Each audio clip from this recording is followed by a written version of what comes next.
Hello, and welcome to Seeking Heaven, the Near-Death Experience and Other Phenomena. I am your host, Tamara Caulder Richardson.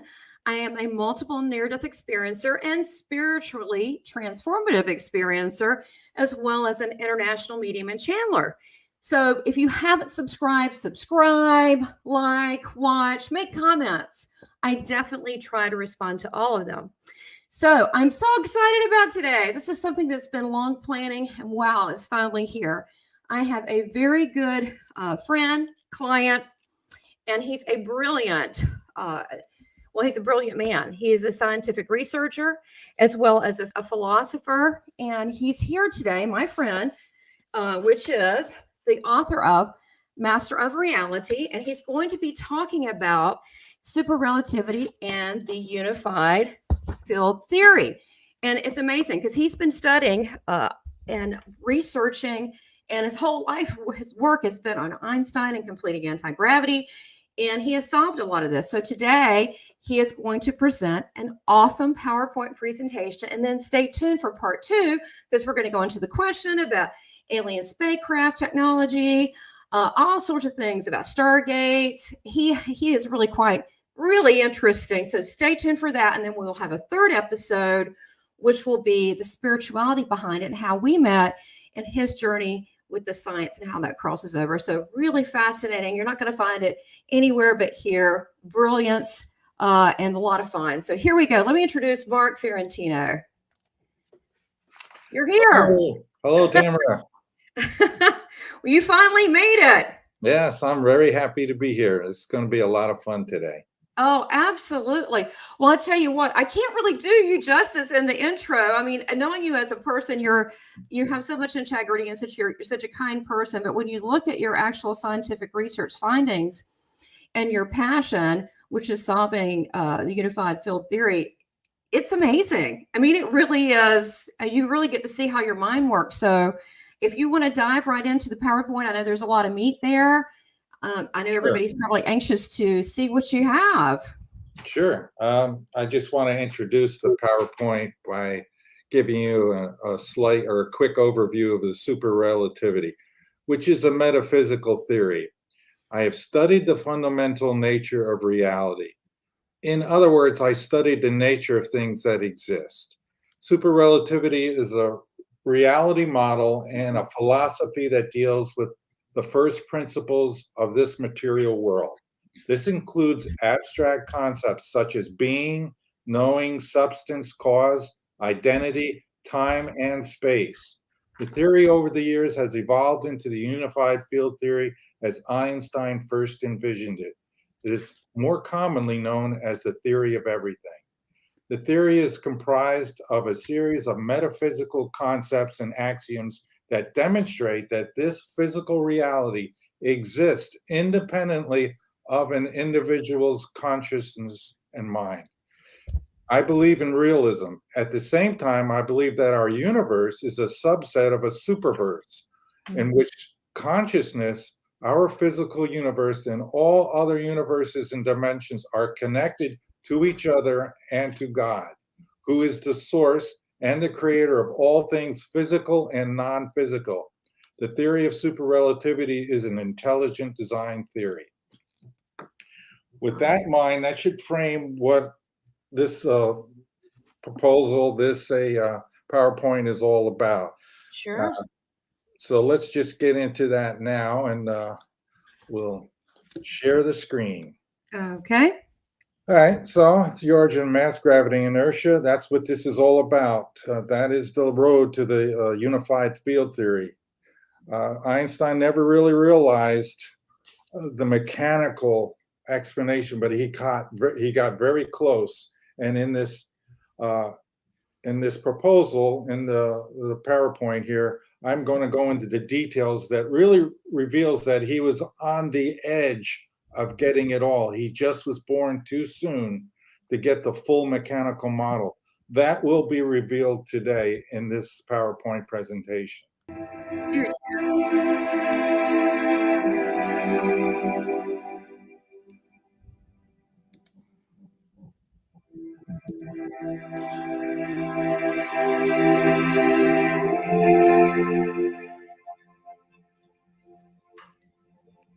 Did you want to explain anything as it goes, Mark? Pardon? Would you like to explain anything as it goes, or just let it be self? Uh, yeah, there might be a few things that I Okay. can say. The ether is very important to the theory of super relativity. There are hidden patterns that I discovered both in history and in the physical realm that led to the discovery. This is the key. The origins of mass, inertia, and gravity, they all come from the same place, the same mechanical model. The most incredible discovery is the SlipWave, the cause of particle motion, vital to the universe.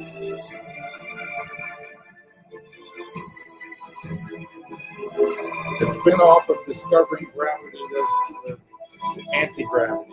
This is also revealed. Breaking the light speed barrier. It's necessary to go to other worlds.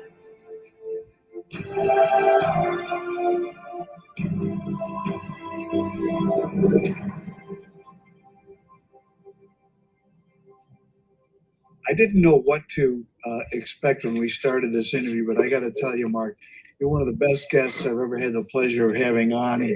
Oh, thank you. Provided me with some incredible, and my viewers, some incredible information here. Okay, so that gives you a good idea of what we're going to go over today. As I said before, it's the theory of super relativity is a metaphysical. The overall strategy concerning the theory of super relativity is very sensible. I must complete Einstein's dream of a unified field theory. To accomplish this very challenging task, I use the evidence found in nature along with the correct interpretations given to us by the greatest physicists of all time. I use the same philosophy as Einstein. I followed his path. The Einstein approach, in which the geometrization philosophy plays the main role in constructing the field equations of the theory. One of the principles of this philosophy is that the laws of nature are just differential identities in an appropriate geometry. The theory of super relativity provides a mechanical explanation for how our physical universe works. We have been searching for the theory of everything for over 400 years. Our physical reality. This is the only one thing that physically exists.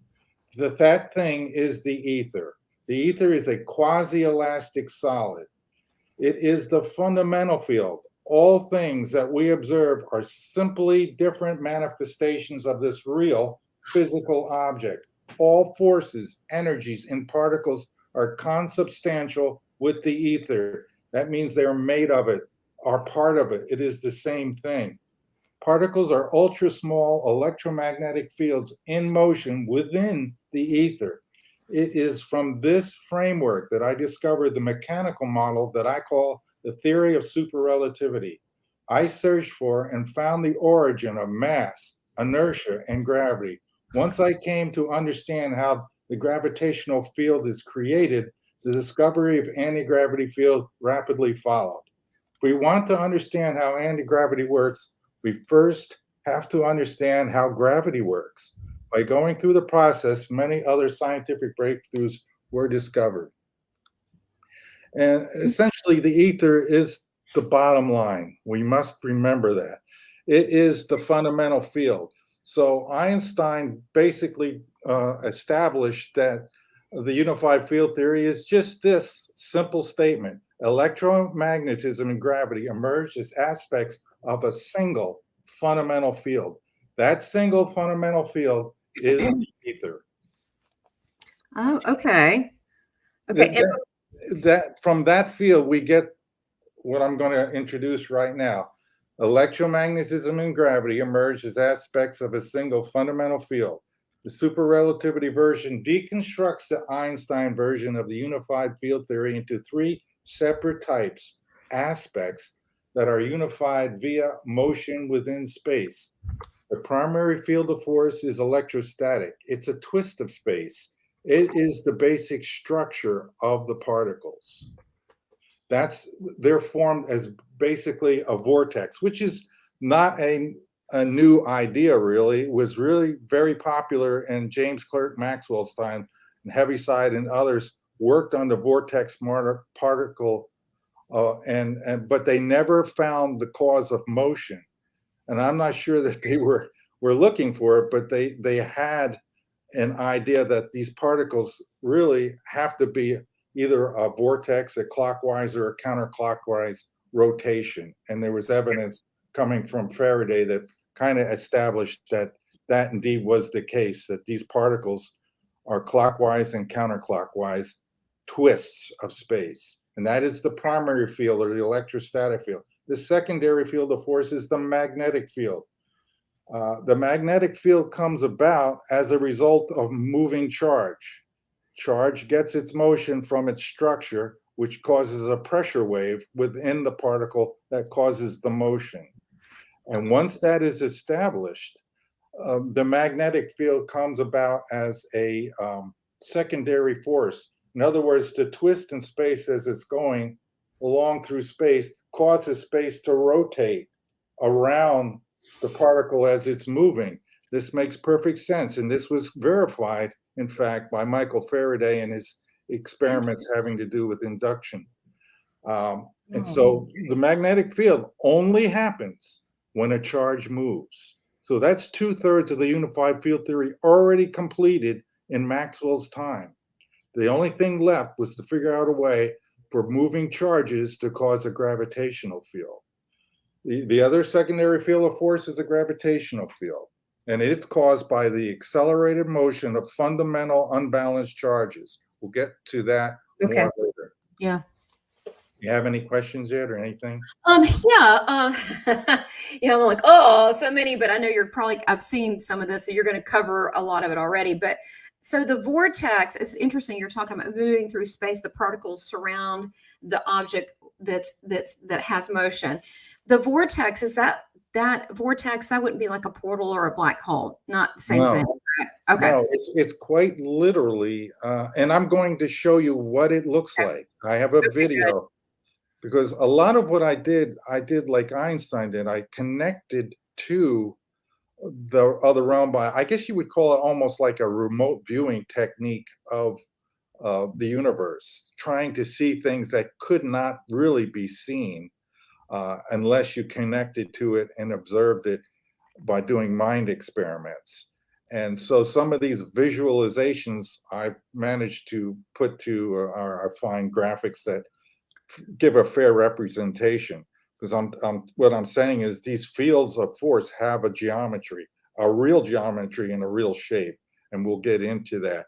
It's basically, you can imagine like an electron being a cone shape, with you have the little twist at the beginning, and as it twists and gets larger at the end, the big spiral, that's where the greatest amount of force is, but it's 180-degree of inversion, spatial inversion, which then comes back to, this is hard to explain with words, but it returns back to the x-axis point at that point. So we see electrons as little tiny spheres, but in actuality, in some dimensions, it's really a vortex, especially in the dimension of spatial stretching.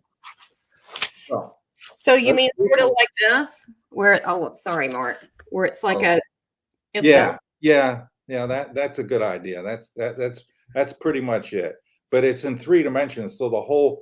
Remember, the particles are inside of a quasi-elastic solid, which means quasi means that if you have something like, if you go out into outer space where there's nothing and you bring a magnet and you hold it out there, there'll still be a magnetic field in outer space. And so it's bending that space. So if you remove the magnetic field, that space will snap back to its original position. Like that? Right. And then it'll snap back again. That's quasi. Elastic means it can be deformed, bent little bits in one direction or another. That's what you're showing when you're folding it. That's the elastic part. And it's usually stresses and tensions within this solid ether, medium. And so the final part, solid, really means this: that which is continuous. Don't think of it as a solid like iron or glass or steel. This is something that is just a continuous thing. There are no subparts to it. It is all one. And Wow. we are in it, and our particles are in it. Our particles are configurations of it. Wow. I could see how that would be very spiritual because it really gets in the whole God thing. Everything's Yeah, well, this really all comes from, and that's why this is an intelligent design theory, because if you go to the very beginning, the foundation of this existence, of this universe, and all universes for that matter, you have to come to the conclusion at some point that everything came into being from nothing at all or something. right. And since it's never really been demonstrated that something can come from nothing, because it's not really there, it's highly unlikely that this universe just snapped into being with all this mass and energy and all these properties and fields. It's much more sensible, much more believable, and much more true to realize that this was all created from an infinite source, an infinite being that has always been here, eternal. Wow. And so we're a part of that. We're inside of that being, as Wow. as I see it. This is certainly a philosophical thing, but I think when you get to the other side, a lot of people do say that. Yeah, they do. It's a common thing with a lot of near-death experiencers. Yeah, you feel I they. I can tell you one who very definitely said, backs up exactly what I just say. Father Rick Wendell. Uh, he said, and this is God speaking to him now. He Okay. says, all of this three-dimensional world is within God. There is nothing outside of God. Everything within this physical universe has to correspond to laws, and God set those laws. They are immutable as God is immutable.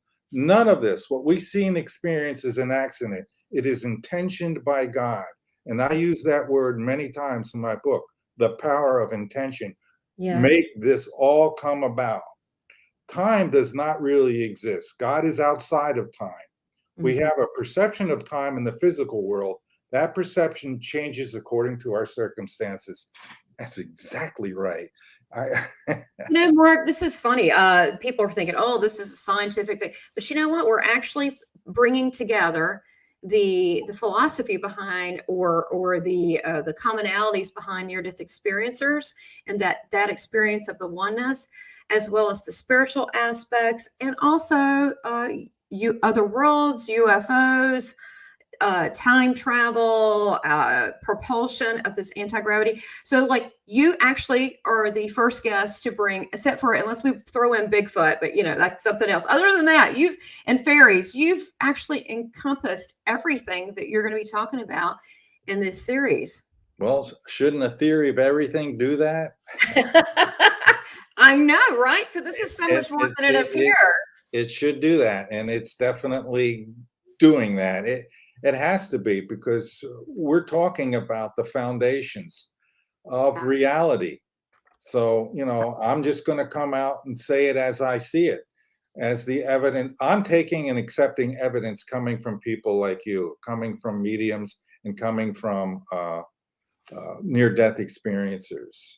Uh, I have accepted that the vast majority of these people are correct and true, honest, good people who have had real experiences, and we need to listen to them. And so I promote that every time I go on a show. This is evidence that should not be ignored. And Yeah. modern day physicists, they insist on ignoring this. Why is that? Because this is not my part of my world. Why would someone? Because I know you're saying that this started with Einstein. Why? What happened from? And we're going to go into Q&A. But actually, this is not bad. Doing this too, to go through as it comes up, because there's so much meat to this. This is fine too. We could even We can two-part. do it. We can keep going this way. We can keep going this way. I mean, it's just the way it's evolving, because it's so, at the end, it's like, wow, where do you start? It's so much. Why is it that when Einstein started, what happened? I mean, why did scientists ignore this? Why? Yeah. Well, it's a key moment in time that I cover in great detail in the book. where Einstein comes up with this special theory of relativity. There's a backstory going on while that's happening. Einstein is aware of an experiment, which I'm going to point to right here. Can you see my pointer? The Michelson and Morley experiment fails to detect the ether wind. Well, if that were really true, and that experiment did fail to detect the ether wind, but because it was poorly designed, they had no idea that the particle they were using, the light particle, the photon, always travels at the same speed. So trying to detect the difference in the interferometer, which is shooting light beams at right angles, and detect the motion of space within that system, would never detect any motion at all of this moving frame of reference, which is the Earth, which is moving through space at great velocity. It failed to detect that motion because the photon always travels at a constant rate of speed. So the experiment could have never worked. But they didn't know that at the time. They thought surely the photon's motion, its velocity, would be affected by the motion of the Earth. Through, standard physics, that's the way it works. If I'm on a train and I throw a hard ball toward the front of the train, the velocity of the hard ball is the velocity of the train's motion plus what I throw. That's not the same as a photon. If I get in the train and I shine a flashlight forward, it's not the speed of light plus the train velocity, it's just the speed of light.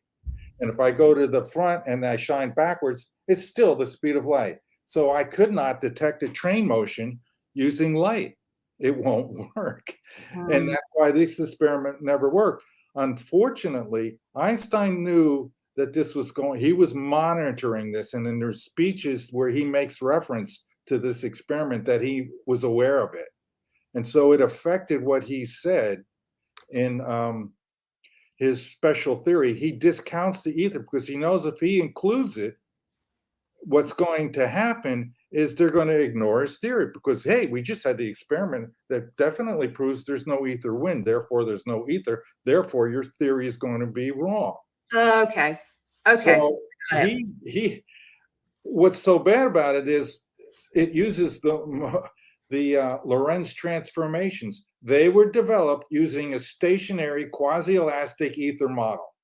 Those formulas that are in special relativity, all of them were developed by Einstein and Lorentz and Poincaré and several others. They were designed using an ether model. How could they be wrong? Because they're not. They haven't been proven wrong. But yet we're going to throw the ether model out. So he put some wording in, knowing that the results of the experiment were going to be null result. And that changed the course of history. At that point, that plus the introduction of quantum mechanics started getting people away from the idea of a real objective reality. Everything started to go toward probabilities, and there isn't things that and if you don't look at things, they don't exist. And the interpretation within physics got more vague and more nonsensical. Really? That's kind of philosophy too. So if you look at philosophy, it became more vague, more things aren't really real unless, Well, it basically boils down to the old which side you'll be on. If a tree falls in the forest and there's no one there to hear it, does it make a sound? This is the same deal. If you're on the side that says that tree falls and makes a sound, whether I'm there to hear it or not, 50% of the people, I being one of them, believe that. Then there's the other ones. If there's no one there to hear it, it doesn't make a sound. It doesn't exist. Okay, got it. Okay, that even goes back to like Socrates and Greek philosophers and the same kind of philosophy. So it's the philosophy that drove the science for so long not to be able to look into areas. Yes, wow. So now the philosophy switches. Yes, you're getting it. You're understanding the primary flaw in modern day physics now is that they really fully embraced that. And the further they went along, the more they embraced it. because they could do probability experiments which verified their equations, which were based in probability. But those equations do not tell you anything about how the experiment and any individual particle behaves or works. It just becomes a matter of probabilities. And if you're not there to observe it, that particle doesn't even exist until you look at it. And it gets worse and worse. Now particles, they come from some sort of imaginary field, like the electron comes from the electron field. It's an excitation of the electron field. What does that mean? There's a hidden field that's just for the electrons, and then there's one for photons, there's one for quarks. It gets out of hand. Instead of believing in the one fundamental field, now they have a bunch of fundamental fields that are undetectable unless you smash particles together in an accelerator. The whole model doesn't make sense. So the process of the approach of many in the past and some still is flawed. That's why you were able to find, I mean, that's too blunt what I just said, but that's how you were able to come in, right? One cannot find that for which they do not look. So if they don't believe in classical field theory and space is a physical, real thing, they're not going to look there. Everything they believe is about in this world, in this universe, is a particle-to-particle interaction, which is what they cause in particle accelerators. They collide them, they bash them, and they see what they get. And they can do this in a very predictable way. That's not the root cause of our world. Our world, according to the theory of super relativity, comes about as a particle-to-space interaction. The magnetic field comes about as the motion of particles within it. The gravitational field comes about as the motion of particles within it. The electrostatic field moves because it's a structure that has within it a pressure field. And if you look in nature, pressure is the cause of motion in just about everything that exists. The motion in your car, the combustion in your engine is caused by pressure within the piston. Rockets move because pressure of the gases coming out the back. Jets move because of pressure of gases moving out the back. I can give you instance after a bubble moving, rising from the bottom of the ocean is being pushed up by the high pressure underneath it. Every water coming out of a hose is caused by pressure. Right. Pressure is the cause of motion. So I looked inside the particle to find a pressure differential, a system within the particle from front to back where there's a pressure gradient occurring. This will give the particle the ability to have its own autonomous motion. And we see that in nature. All the particles are always moving. But you ask a physicist why, and they have no idea. And you know what? They don't want to even talk about it because it's really hard to figure that out. And they don't have an explanation for it. Yeah, things are always moving. They're always in flux, but you're saying it's because of pressure. Well, pressure within the particle and the medium. So the particle's literally pushing from the back and toward it's like Newton's law, opposite equal and opposite in direction.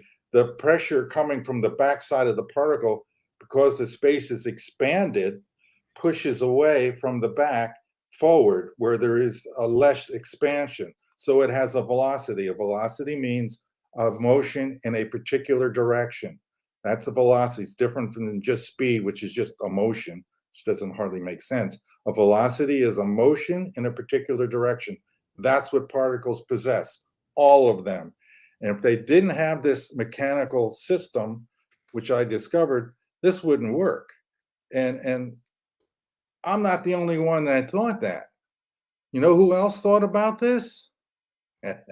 Albert Einstein. And I can prove it. I have rock solid evidence that says what I'm saying is true. In his unified field theory of gravitation and electricity, July 25th, 1925, he writes at the last two sentences in his theory, which was very hard to understand, by the way. He says, nevertheless, I'm still far away from claiming the physical validity of the equations I derived. The reason for that is I did not succeed in deriving equations of motion for particles yet. He was working on it to his last breath, because that is what drives this universe. Without that, nothing happens. As he said, nothing happens unless something moves. He was onto it. He was just born too early. If he knew about the quarks inside of the neutron and proton, he would have came up with the same formulation I did, which I will show you later on in this presentation. Quick question. Was Einstein, and I know that's our relation, people can watch this later. We're going to do a whole segment on Einstein coming through to you, which blew both our minds, which he comes through quite regularly. Why wouldn't he? He's seeing what you're doing. But was he a man that was godly? Did he believe in God? Did he, because this is a philosophy thing too, that's Yes. along with it. So was he? He and I and you and I kind of believe the same thing. Yeah. God is a personal God. God is involved with, Yes. the humans and other species and everybody who has a consciousness that's in the physical realm and beyond the physical realm. Yes. Einstein didn't believe in a personal God. He Okay. did believe that God created the universe. But basically, his idea was he created it and he walked away. He just let it go from there. Okay. Well, all right. He knows different now, doesn't he? Yes, he does. Of course he does. You ask him, he would say, yeah. I love atheists, and they go, no, no, no. I'm like, that's okay. Don't worry. We don't even need to have this argument. You'll find out one day. I mean, I'm a theist. Yeah. And I use that argument, which you just used on several people. It really pisses them off, by the way. You'll find out. Yeah. Oh, Yeah. yeah. The truth will come out sooner or later. The difference here is now today, we're going to talk about the truth, and you have the listener, you have the choice of accepting it or walking away from it. But at True. least you'll have heard it. And, you can make up your own minds what you believe. My job here is to present this information so that it is available and it will have a positive effect on the people that hear it. It will make them think, and hopefully it will help me toward my goal of bringing anti-gravity technology into the world. Right. All right. So let's keep. I want to make sure we get all this in. This is evidence on this slide. The single fundamental field, as I'm saying, is the ether. On the left side here, the 4, this is all the evidence that proves there's an ether. And the against, one experiment that failed in 1905. After what happened is Einstein released his paper 3 months before the results of the experiment came out. So he looked like a genius because he says, oh, I don't need an ether. And then he writes a few sentences in there and says, it's just about motion, one thing to another. It's not about motion relative to absolute stationary space. It was a sleight of hand, and he got away with it. And they still believe that philosophy and that interpretation today. So let's look at the 4, because it's important for people to understand what I'm saying here. Like, light is a transverse wave. Well, what's the big deal there? Transverse waves only occur in solids. And what did we say that the ether was? A quasi-elastic solid. So there's evidence. Physicists know this. They know all particles are transverse waves, and they only occur in solids. They fly through space. It must be that space is a solid. The speed of light is a finite velocity. If space were truly empty, made of nothing, the speed of light would be infinitely fast. We never see that. Distance equals rate times time. If distance, the distance between the sun and the earth, which is, I think, around 98 million miles of space, if it were truly made of nothing, as most scientists and physicists say today, nothing at all, its value for distance would be equal to 0, in which case the speed of light would go infinitely fast, and as soon as the light shined from the sun, it would get to Earth. We never see that. It takes 8.5 minutes. Somehow that light is traversing through something real and physical, and it takes an amount of time to go through it because it's interacting with it as it travels through it. That's rock solid proof that there's something out there. The ether has physical properties of permittivity and permeability. Something that does not exist cannot have measurable properties. And we know this. We have machines that can measure permittivity and permeability in a vacuum, and it exists. If space were truly made of nothing, the measurements would be zero. But we never see that. Again, the evidence points clearly that there's something there. General relativity holds that gravity is a geometry. That in itself says you can't have a geometry of nothing. That geometry has to be describing Are some you going sort of to substance. what Yeah. that looks like? The A gravity? metric of some You do- sort. Can we get? Are we going to get to see that? Yeah. Okay, cool. The spatial properties of permittivity and permeability determine maximum velocity of light. This was discovered by James Clerk Maxwell. C equals 1 over the square root of permittivity times permeability. And when you calculate it, it comes out to be the speed of light. How did he get that? He Yeah. was using an ether model. Again, more evidence for the ether, not against it, because as it turns out, that equation checks out. Gravity, mass, and inertia are all caused by the contraction of space. This comes from super relativity. You can't bend something that does not exist. Gravity is a contraction of space. That's the bending of a space. Therefore, there's something there bending. Yeah. If it wasn't the case, Einstein's theory of general relativity wouldn't work. And he says it himself he talks about the ether himself in 1920 in the Leiden speech. He says at the end of the speech, recapitulating, we may say that according to the general theory of relativity, space is endowed with physical qualities. In this sense, therefore, there exists an ether. According to the general theory of relativity, space without an ether is unthinkable. For in such space, there not only would be propagation of light, but also there would be no propagation of light, but also no possibility of existence for standards of space and time, measuring rods and clocks. It's just what I just said. Nor therefore any space-time intervals in the physical sense. Yet we see all of those things. More evidence that the ether does really exist. This experiment was flawed, this Michelson-Morley experiment. And I use what Einstein's saying there as authoritative proof the ether exists. Who else knows space better than Einstein? Nobody. And if he says it's real, I say it's real. Yeah. Yeah. The forces of electrostatic charge and magnetism are also deformations of the ether plenum. I've already went over that. Particles are persistent. This only possible if the ether is a solid. And that's true. Particles don't, if ether were a liquid or a gas, the structures wouldn't hold. They would dissolve. And we never see that. These particles are rock solid rough. They're hard. You can't get rid of them. They are persistent. According to the general theory of space without ether, it's unthinkable. I just read you that. Albert Einstein. Next slide. Okay. These are the 5 men that I base my theory on. Together, their work added together completes the unified field theory. Everything that they noticed, all of them but Michael Faraday believed in the ether. He was kind of on his own.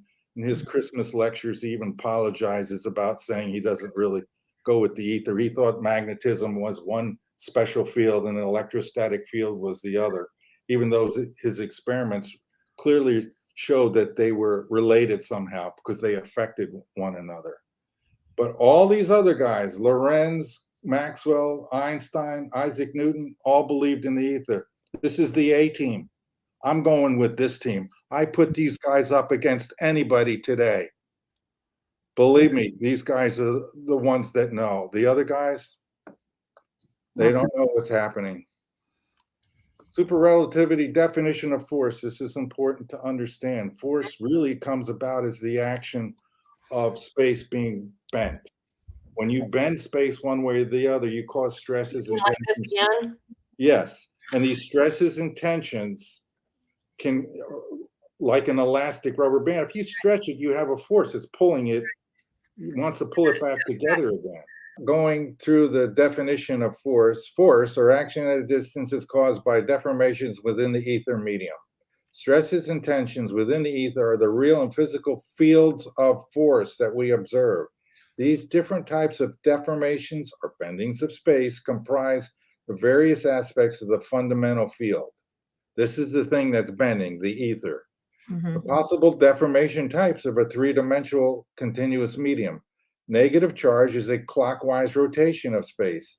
Negative charge has lines of force moving inward toward the core of the charge. A positive charge is counterclockwise rotation of space.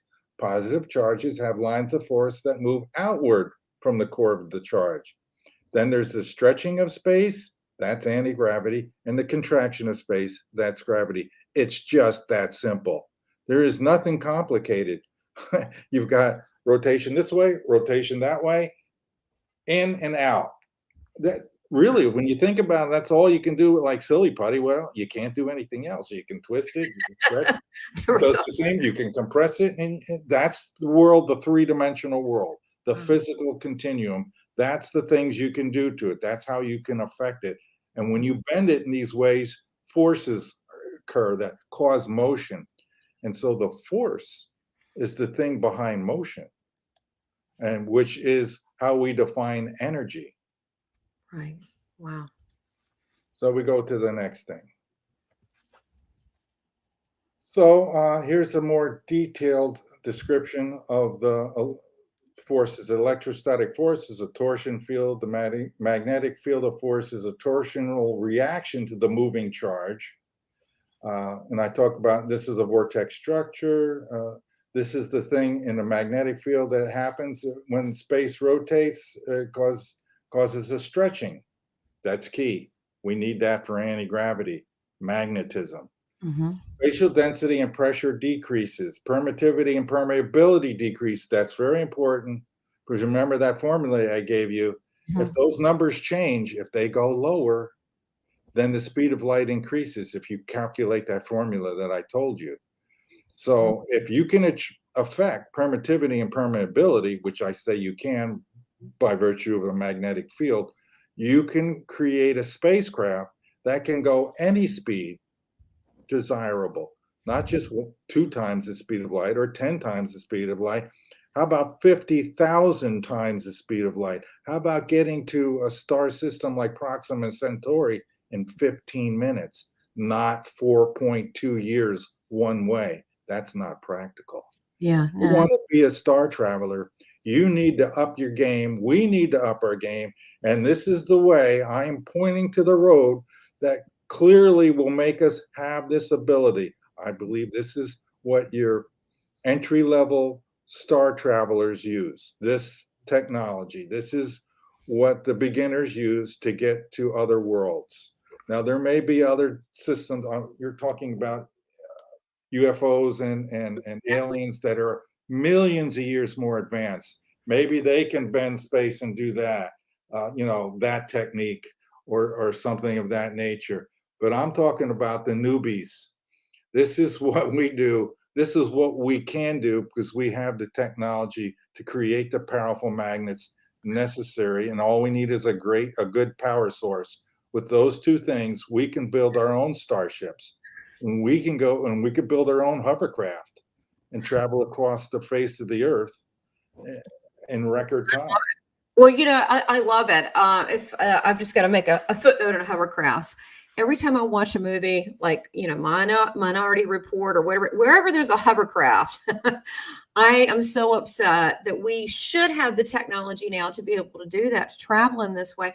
And I've done a lot of past life. I didn't expect these things to come up. Where's our hovering crafts? Why are we still on tires? This feels so antiquated, like a caveman. Do you think that this is going on anyway? Because people have cited, I mean, we can only guess about this, but Yeah. people have cited in the desert seeing these, whether they're alien, whether they're ours, but it seems to me we'd have the technology, maybe not roll out for the masses yet, but it seems like we'd have the technology to do some of this. Yes, I know for a fact. I have knowledge that we do have this technology. I have been contacted by a person who had a close encounter, or actually two people who have a close encounter.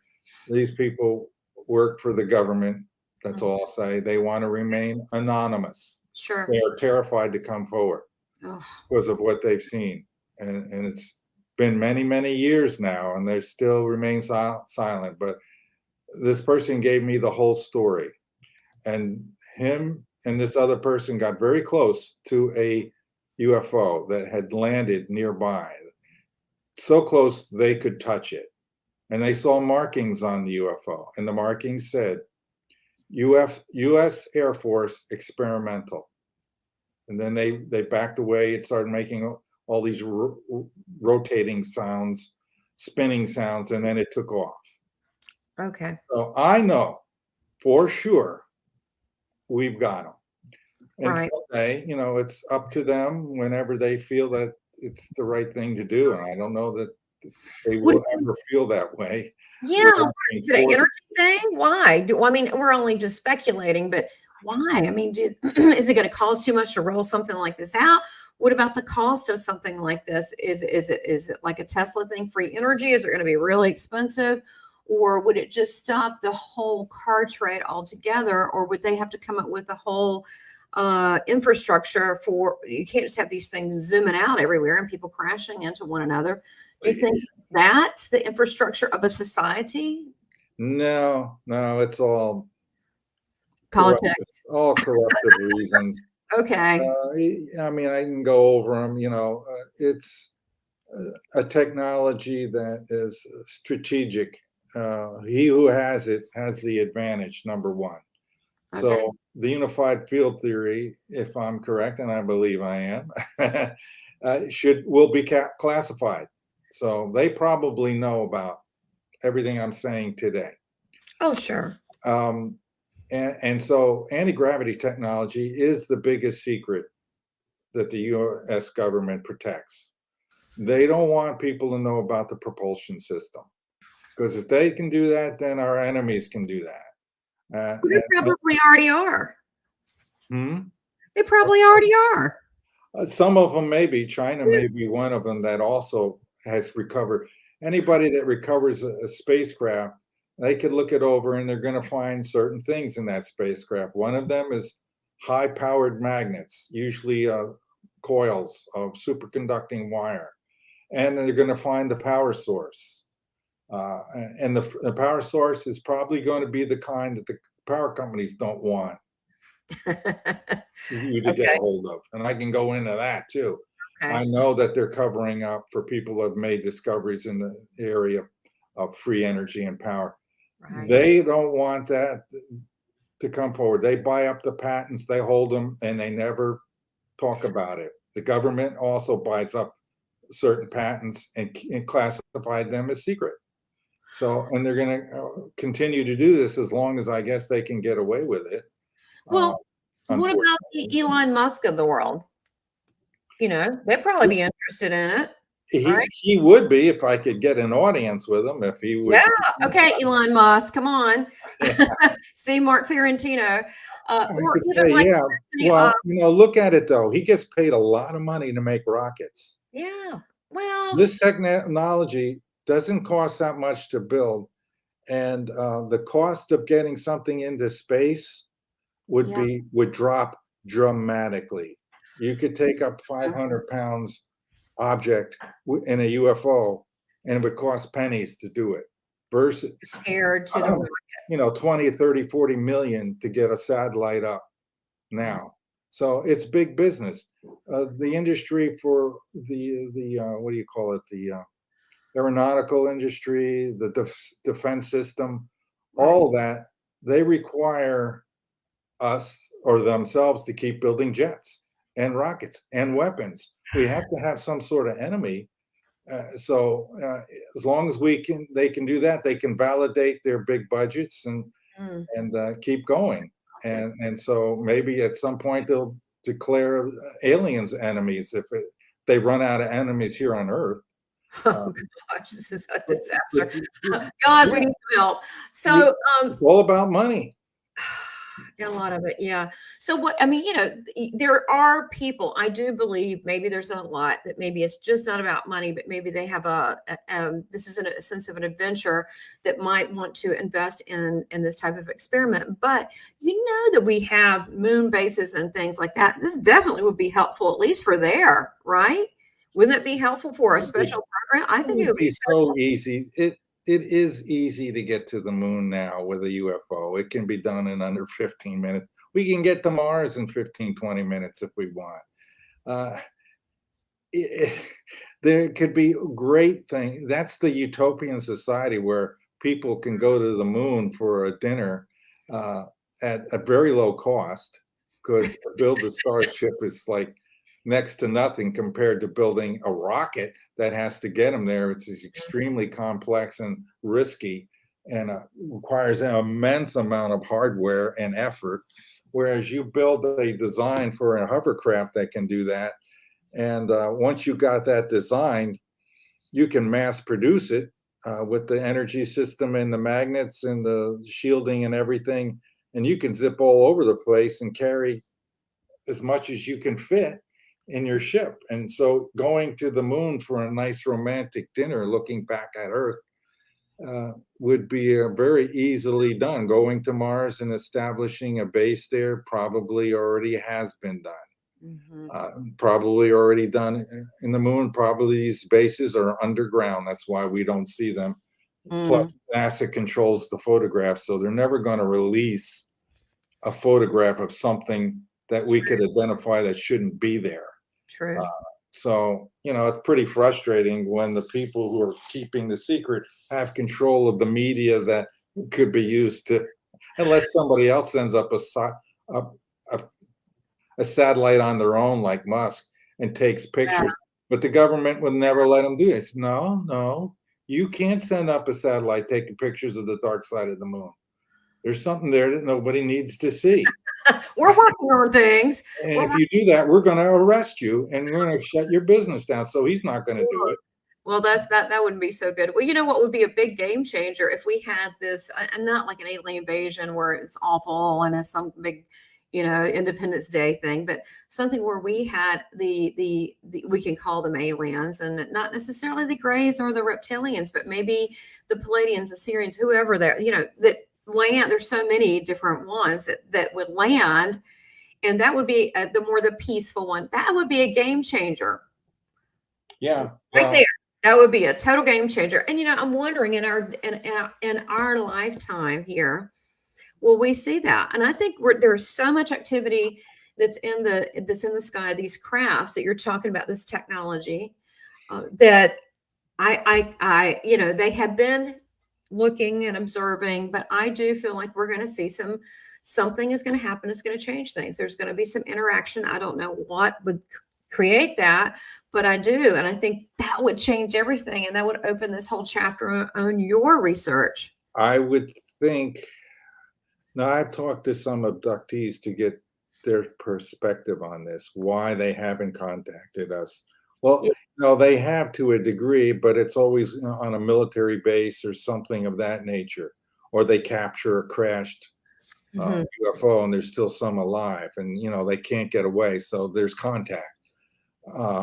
But clearly, definitely, they haven't landed in Central Park, and they've made a willful choice. The aliens have to do that. They're not taking orders from us. So they landed in, what was it? Is this one of the people told you this?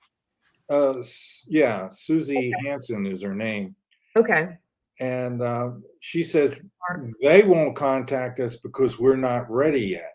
It's going to cause more problems than solve problems we're not intellectually, emotionally, spiritually the most important one. We're not spiritually there yet to handle this.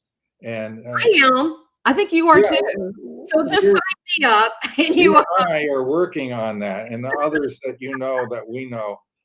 All these paranormal people on the shows, we're working on raising that level of consciousness. And she's saying sometimes we get really close and then we fall back. There's some big problem that it occurs that people become, all involved with a lot of hate and anger and so forth. And then we, fall back and say, no, they're not ready yet. That's the explanation that I've received. And it kind of makes sense to me. I Yeah. think they could come and land in Central Park anytime they want. And I will tell you that the media will try not to cover it. If it Sure. actually does happen, it would be hard to suppress because people with their cell phones would be making, True. and it would be all over the internet, even Well, though NBC decides not to show these pictures, which they have done. it's interesting, and I know we need to get back to your PowerPoint, but you're thinking Central Park. They could land, and I'm sure they have, but in a big field. I've always heard, oh, they don't like cities, they don't like so and so. But you see people all the time, whether it be on the internet or there's a show caught on camera. It's really quite good. People send in their stuff, but When they're in they do cities, they're in land, London, they're like, and so I mean, like this is all over the world. I mean, people are sending in their stuff. I mean, it's kind of humorous to me. I think it's like, oh, well, there you go. Well, there you go. We had them in our. they And, have landed, like the one place in Africa where the school children saw them. So there has been a few instances, but they talked to those children and they said, hey, Earth, you've got these problems. You got to work on these things. They told the children, you know. They don't want to have a relationship with us yet. So we need to spiritually mature first. Yeah. So that's sort of what it sounds like. Well, you're ahead of your time too. Even though this technology, I feel like should have been out there, we should be using it. But then you got to think of the infrastructure. You can't have it whizzing around, even if the money made sense and all the politics and whatever went away. And you can't have people whizzing, banging into one another. So that there's all of the I worked that out. That's easily handled. Yeah, yeah. The hovercraft connect to a computer system on a cloud system, and in conjunction with satellite location, and so like what they do with airplanes now. They have, you put in your you do a flight path. So if you want to go to Tahiti, the thing calculates all the other moving objects and their rates of speed, which is all in the system. It's all being tracked. And it says, okay, you go up to 2,000 feet. You go in a straight line from here to Tahiti at 30,000 miles per hour. You got a clear path the whole way. Nobody else there with calculators, nobody in that area or in that range. Boom, and you go. And so all these things are going into the computer system. So if you're going on a long-term trip, any kind of long distance trip, and you relinquish control to the vehicle, that's going to go into a computer system that tracks, the whole. I got it. It makes sense. Like airplanes do now. I got it. That makes so much sense. So it would track everything. You would just put in the algorithms where everybody's going. It would. Yeah. And there you go. Everything is calculated. Every vehicle that's flying is in this system, and you can't fly without being a part of this system. The craft itself shouldn't even be enabled. And then you got the worry about how about people that want to fly manually. It's got to be limited in speed. You still got to file a flight path, and you got to do that. You can't just have people flying around on there because they're going to crash the plane or the hovercraft. Well, what you could do is those that would have to have special licenses, and maybe those would be, government or whatever. You know what I mean? There'd be special services of some sort that would do that, and then the regular people would be automated. So how would that be different? I don't want to get too off track. This is so fascinating. How would that be different than the hovercraft, where you have the propulsion versus you've seen like in these utopia cities where you have to me it looks like a clear tube, almost like at a water park, where it just shoots through it and it stays in a containable area. Is that even required if you have the points of A to B? That sounds more like magnetic levitation in the magnetic train. Okay. Yeah, that's the difference. Okay. That's not anti-gravity. And that path is like a train. There's not going to be something coming the other way. You're clear to go. You have the tube. But out in free space, you've got to have a flight plan. Just like airplanes do now. That's how they work, and you rarely ever have a crash. So this would be more like that, what I just described, the more basically that would be more like a local city, like a subway kind of You thing. could do that. Yeah, I mean, you could build them in such a manner that they are stay in tubes, Yeah, just and for city things or no reason not to do. I wouldn't bother with the extra expense, but it could certainly work that way. They could be in, glass tubes or glass frame or whatever, and they're just like little, taxi cabs that don't have yeah, a driver. And they yeah, get up, you get in, you go, Uber for hovercraft. that's it. And then that would be like city or within a certain miles, and then the It's rest would certainly, be it's outside of certainly very possible, have drones doing their own it. thing, Yes, lifting, delivering packages, uh, right. doing all kinds of great work, trucks that are fly the same way. Very, very fast. Amazon will love this because, your package on the other side of the country is going to be delivered in an hour or less. This is the whole reason we should do it. My husband, when he saw the drones, he goes, "Oh God, there's so many packages that seems to come here. I get vitamins, I get everything, I get everything you can, dog food, everything." And he goes, "Oh gosh, they would crash into one another with all the drones if they did it all coming to the door with all the stuff that we get on the front porch." So, but yeah, I mean, there you go, Amazon. That's another way to do it. So yeah, but this is the what you're really talking about is the super relativity, is the anti-gravity to go anywhere light years away. Well, it also does other things that are vitally important. It cancels inertia. If you're inside of the slip wave, you don't get the effects of inertia, which would kill you if you accelerated to 50,000 miles an hour in under a second. A Okay. human cannot survive that. A human cannot survive making a left turn, 90-degree left turn at 5,000 miles an hour. You would lose consciousness, your heart would stop, all kinds of bad things would happen. Your bones would be crushed. You do too fast.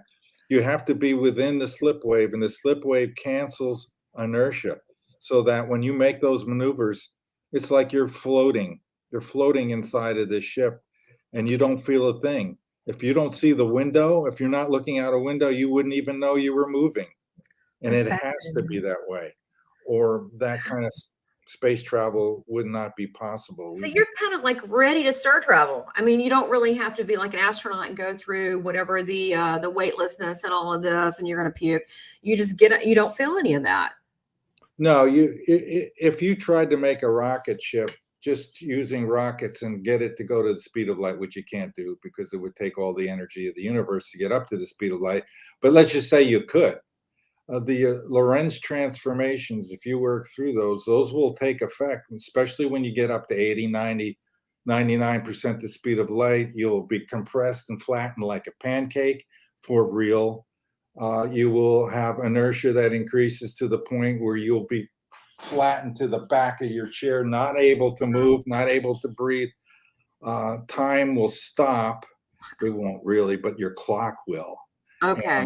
And the clock will stop because it won't be able to tick because all the particles will be affected by that forward motion and unable to oscillate in a circular pattern because anything that's moving forward will be inhibited from moving forward.